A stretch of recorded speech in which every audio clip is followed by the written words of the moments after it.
اس نے کبھی نہیں سوچا تھا زندگی یوں لمحے بھر میں بدل جائے گی، لمحے بھر میں وہ نور ازفن شاہ سے نور ازمیر شاہ بن جائے گی۔ اس نے آئینے میں اپنے سجے ہوئے روپ کو دیکھا، وائٹ کلر کا شرارہ جس پر گولڈن ورک کیا گیا تھا۔ اس کامدار شرارے میں وہ اتنی حسین لگ رہی تھی اور چہرے کا روپ ہی نرالا تھا۔ حسین آنکھوں میں عجیب خماری اتری ہوئی تھی۔ وہ پرواہ شخص کے پہلو سے اٹھ کر ابھی سارے حقوق اس کے نام کر کے آئی تھی، اور اس وقت تک ایک مبہم سے مسکراہٹ بار بار اس کو لبوں کو چھوئے جا رہے تھے۔ ایسا لگتا تھا کہ بیگانے سی دنیا میں کوئی اپنا میسر آ چکا ہے، جیسے ایک عرصہ دھوپ میں چلنے والے شخص کو سایہ دار شجر میسر آ گیا ہو۔ اور تبھی آہستگی سے اس کے کمرے کا دروازہ کھلا۔ آئینے میں نظر آنے والے عکس کو دیکھ کر اس کا دل دھڑکا۔ اپنے لبوں کو دانتوں میں دبا کر وہ پلٹی تھی، جبکہ وہ اسے چند قدموں کے فاصلے پر کھڑا پڑے انہماک سے اپنی پشت پر ہاتھ باندھے اسے دیکھ رہا تھا۔ ایک بے نام سا حق وہ اس کے کمرے میں پہلی مرتبہ بغیر اجازت کے آیا، یعنی وہ تسلیم کر چکا تھا کہ اب اسے اجازت لینے کی ضرورت نہیں ہے۔ قدم قدم چلتا وہ اس کے قریب آ کر اس کی دھڑکنوں کو بڑھائے جا رہا تھا۔ وہ بدگمان اور بے پرواہ سا شخص جسے ساری دنیا سے خدا واسطے کا بیر تھا، بے اختیاری نور نے اپنی لرزتی ہوئی پلکوں کو جھکا لیا۔ اس میں اتنی ہمت نہیں تھی کہ مسلسل ازمیر شاہ کے چہرے کو دیکھتی رہتی۔ وہ بہت ہی کم ہمت واقعی ہوتی تھی اس معاملے میں، جبکہ بغیر کسی بھی تاثرات کو اپنے چہرے پر سجائے وہ اسے صرف 2 قدموں کے فاصلے پر کھڑا تھا۔ نکاح مبارک ہو محترمہ، فائنلی آپ اور آپ کے سربراہان نے مجھ پر ایک احسان کر دیا ہے۔ اس نے حیران ہو کر اپنے شوہر کے چہرے کو دیکھا، جو کچھ دیر پہلے ہی اس کے شوہر کے درجے پر فائز ہوا تھا۔ چاہنے کے باوجود وہ کوئی طنز تلاش نہیں کر پائی اور ہلکا سا مسکرا دی۔ آپ کو بھی نکاح مبارک ہو محترم، اور یہ کوئی احسان نہیں بلکہ مقدر کا لکھا ہے۔ یہ پہلی مرتبہ تھا کہ اس نے ازمیر کے سامنے اتنا تفصیلی جواب دے دیا، ورنہ وہ تو اس کے سائے سے بھی گھبراتی رہتی تھی۔ اپنی چوڑیوں کو اتارنے کے لیے وہ بے مقصدی آئینے کی جانب پلٹ گئی، شاید اس کی گہری نظروں سے گھبرا رہی تھی۔ جب وہ اس کے پشت پر آ کھڑا ہوا اور ازمیر کی خوشبو اس کے حواسوں پر اس قدر سوار ہوئی کہ اسے پاگل کر دینے کے لیے کافی ہو، دل اتنا دھڑکا کہ ہاتھ لرزنے لگے، اور ازمیر نے اس کے دونوں ہاتھوں کو تھام کر اس کی کلائی سے چوڑیاں اتارنا شروع کر دی۔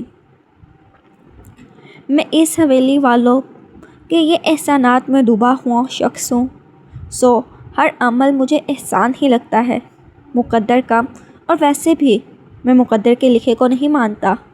وہ اب یوں بات کر رہا تھا جیسے کہ کسی گہری سرگوشی میں اسے کسی گہرے راز سے واقف کر رہا ہو، جبکہ اس نے دکھ سے اس بدگمان شخص کے چہرے کو دیکھا۔ نہ جانے وہ خوش نہیں تھا یا جو بھی، لیکن اس کے چہرے سے یہ پتہ لگانا ناممکن تھا، اور وہ یہ بھی جانتی تھی کہ وہ کبھی بھی اپنی زبان سے تسلیم نہیں کرے گا۔ شاید بات بدلنے کے لیے یا ماحول میں چھائی ہوئی کشیدگی کو ختم کرنے کے لیے اس نے آئینے میں اس کا عکس دیکھا۔ پیاری لگ رہی ہیں آپ، اور اس شخص کے لبوں سے نکلے ہوئے اس جملے سے اسے یقین ہوا تھا کہ وہ حقیقتاً پیاری لگ رہی ہے۔ حسین آنکھیں بے مقصدی افسردہ ہونے لگیں۔ جب اس نے اپنی پاکٹ سے ایک چھوٹی سی ڈبیا نکالی، وہ حیرت سے اس کے چہرے کو دیکھتی رہ گئی۔ جہاں کا ان رومانٹک شخص اب اس پر ایک اور احسان کرنے چاہ رہا تھا۔ ڈبیا کھول کر ایک نازک سی انگوٹھی نکال کر اس کے دائیں ہاتھ کو پکڑ کر اٹھی، اس کی انگلی کی زینت بنا دی، اور پھر اس کی آنکھوں میں جھانکتے ہوئے مبتسم سا مسکرایا، جیسے کسی حسین ہوا کے جھونکے نے اس کے جسم سے ٹکرا کر اسے سرشار کر دیا ہو۔ امی نے کہا تھا کہ منہ دکھائی میں پہنا دوں تمہیں، ورنہ میں غریب سے شخص کہاں ہیرے کی مہنگی انگوٹھی افورڈ کر سکتا ہوں۔ یا اللہ، یہ شخص اور اس کی بدگمانیاں۔ وہ بے مقصد ہاتھ چھڑا کر دور ہونے لگی۔ جب اسے پشت سے تھام کر اپنے قریب کرتے ہوئے وہ اس کے چہرے پر ہلکی سی پھونک مار کر اسے دیکھتے رہ گیا۔ اگر میرے ساتھ چلنا ہے تو ان خاردار جھاڑیوں سے گزر کر جانا پڑے گا۔ اور نور کی آنکھیں آنسوؤں سے لب لب بھرنے لگی تھی۔ اس حویلی میں اس کے ساتھ کس طرح کا رویہ اختیار کیا جاتا تھا، اس بات سے ازمیر شاہ واقف تھا، اور بھلا کون نہیں واقف تھا اس بات سے۔ اس کے باوجود آج اس کے اتنے خاص دن پر بھی جب خدا نے اسے ازمیر شاہ سے سونپ دیا تھا، وہ شخص ابھی بھی ہے۔ وہ باتیں کر رہا تھا، جو باتیں صرف اس کا دل جلا رہی تھی۔ وہ اسے اپنے اتنا قریب کیے کھڑا تھا کہ دل کی دھڑکنیں اس کے سینے میں انتشار برپا کرنے لگی۔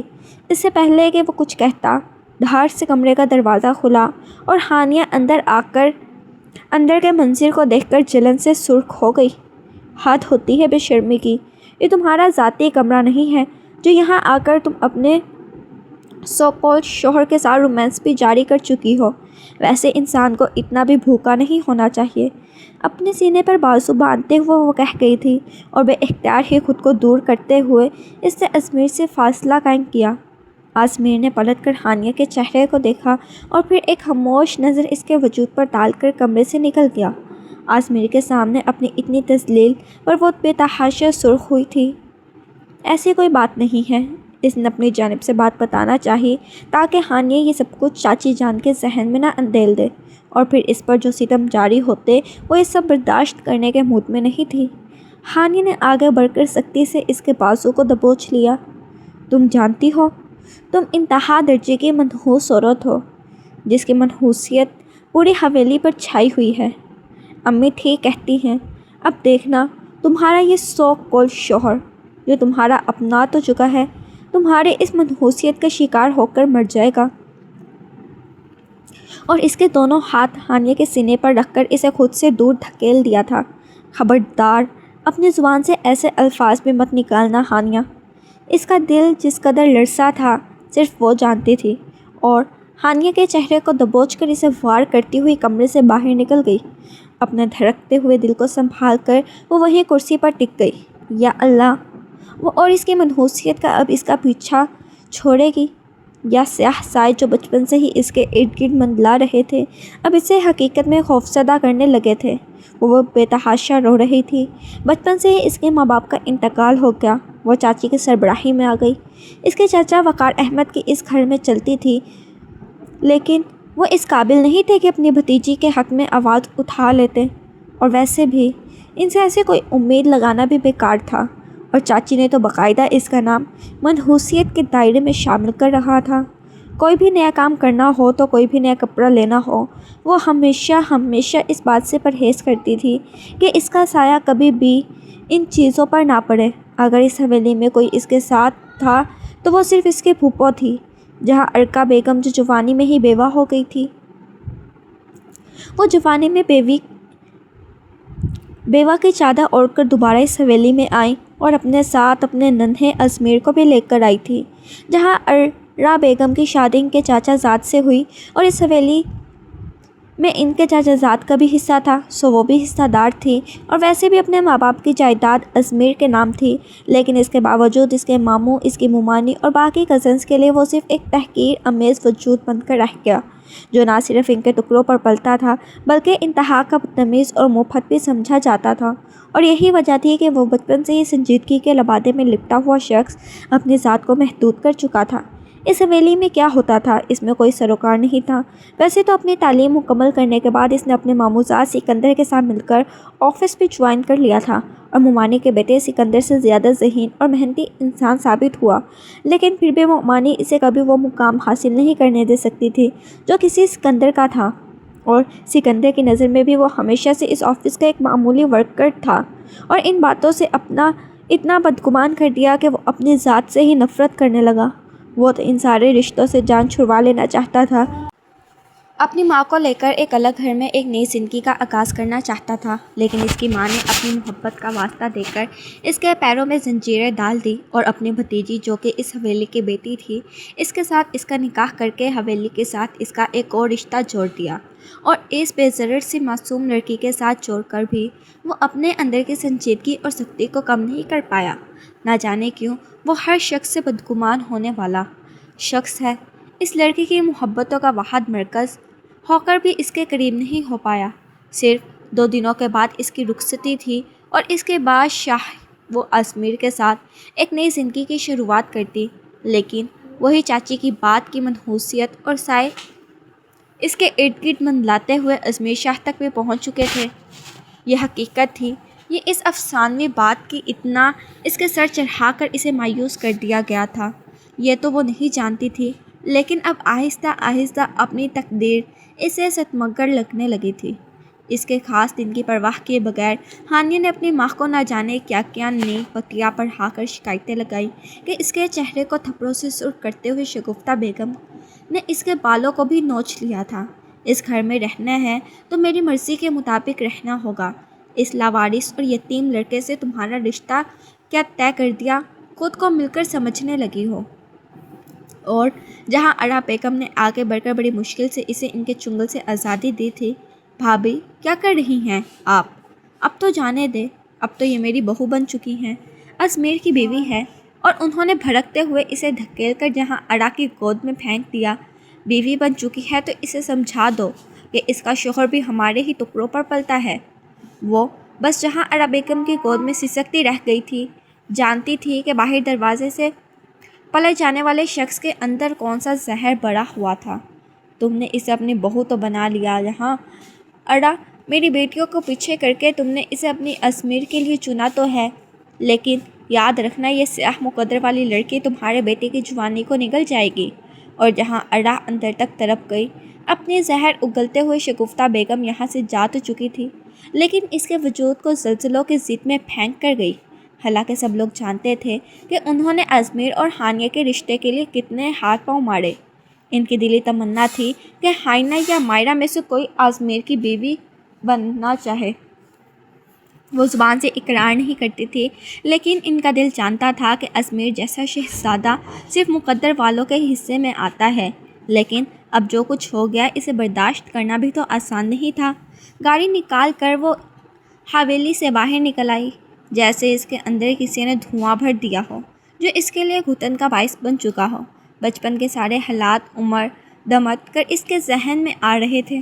جب سے وہ اس گھر میں آیا تھا نا، محسوس طریقے سے شگفتہ بیگم اور وقار صاحب نے اپنے بچوں سے اس کا مقابلہ لگا لیا۔ مہمانوں کے سامنے اسے پیش کرتے ہوئے یوں ظاہر کرنا جیسے کہ وہ بڑا احسان کر رہے ہوں، اور تب سے ہی ایک انجانی سی زہر اور نفرت اس کے دماغ میں ہی پلنے لگی۔ صرف 2 دنوں کے بعد وہ اس کی زندگی میں چلی آتی، اور پھر اس کے بعد ہیں بہت سے سوالیہ نشان اٹھنے لگتے۔ حالانکہ کسی حد تک اس نے ماں کو راضی کر لیا تھا کہ وہ علیحدہ گھر میں شفٹ ہو جائے، لیکن پھر بھی اسے رخصتی تک کا انتظار تھا۔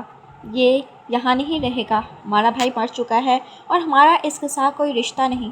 اپنے دایا کی کڑاہٹ آواز ابھی تک اس کے سماعتوں پر سوار تھی، جس نے اس کی رات کی نیند کو بھی نوچ لیا تھا۔ وہ 6 سال کا معصوم بچہ جو اپنی ماں کے پہلو میں سمٹ کر انہیں خوفزدہ نظروں سے دیکھ رہا تھا، اور اس وقت بابا کی یاد اسے بے چین کر گئی۔ ضمیر شاہ کا اکلوتا اور لاڈلا بیٹا جس سے وہ گرم ہوا بھی نہیں لگنے دیتے تھے، ان لوگوں کی نظر ہو گیا جو بات بھی کرتے تو اس کا سینہ چھلنی کر دیتی۔ اور رات کے اندھیرے میں برستی بارش کے ساتھ اس نے اپنی ماں کو اس گھر سے نکلتے ہوئے دیکھا۔ اس وقت اس کے چھوٹے ماموں بھی حیات تھے، یعنی کہ نور کے والد اسفند صاحب، اور انہوں نے ہی اسے پناہ دی۔ ان کی اپنی بیوی کا انتقال ہو چکا تھا، اور نور کو بھی انہوں نے جہاں اڈا کی گود میں ڈال دیا۔ یہ تمہارا اپنا فیصلہ تھا اور تمہاری اپنی مرضی ہے، تم دوبارہ اس دروازے پر آنے کا حق نہیں رکھتی تھی جہاں اڈا۔ وقار ماموں کے الفاظ بھی کسی خنجر کی طرح اس کے دماغ کو نوچ رہے تھے۔ اس نے اتنے سال اپنی ماں کے ساتھ اسی گھر میں اس حویلی میں گزار دیے، جہاں ایک دن بھی ان کے ساتھ انصاف نہیں کیا گیا تھا، جہاں ہمیشہ ان کی ماں نے دب کر زندگی گزاری۔ نہ جانے کتنی سوچیں اس کے ذہن میں انتشار برپا کر رہی تھی۔ وہ واپسی کے لیے مڑا تو رات زیادہ ہو چکی تھی۔ پسینے سے شربار جسم، چکراتا ہوا سر، وہ کوئی کمزور اعصاب کا مالک نہیں تھا، لیکن پھر بھی نہ جانے ذہن میں کتنی تباہی برپا تھی، اور اسی کشمکش میں سامنے سے آنے والی گاڑی کو وہ جیسے دیکھ ہی نہیں پایا۔ اس کی خوشیوں کو کسی کی نظر لگنے والی تھی، یا جو بھی اچانک سامنے سے ہونے والے تیز ہارنے پر اس نے اسٹیئرنگ گھمایا، گاڑی پوری کی پوری مڑ گئی۔ وہ اپنا توازن برقرار نہیں رکھ پایا اور ایک زوردار تصادم ہوا۔ وہ چند گھنٹے پہلے کا دلہا جو کسی کے حقوق اپنے نام منتقل کر چکا تھا، کسی کی دھڑکنوں کا مقیم بنا بیٹھا تھا، اپنی بند ہوتی آنکھوں کے سامنے موجود دھندلے منظر کو دیکھ رہا تھا۔ بے ساختہ اس کے لبوں نے التجا کی تھی، یا اللہ، اسے ابھی زندگی چاہیے، اس کی ماں کا کوئی سہارا نہیں ہے،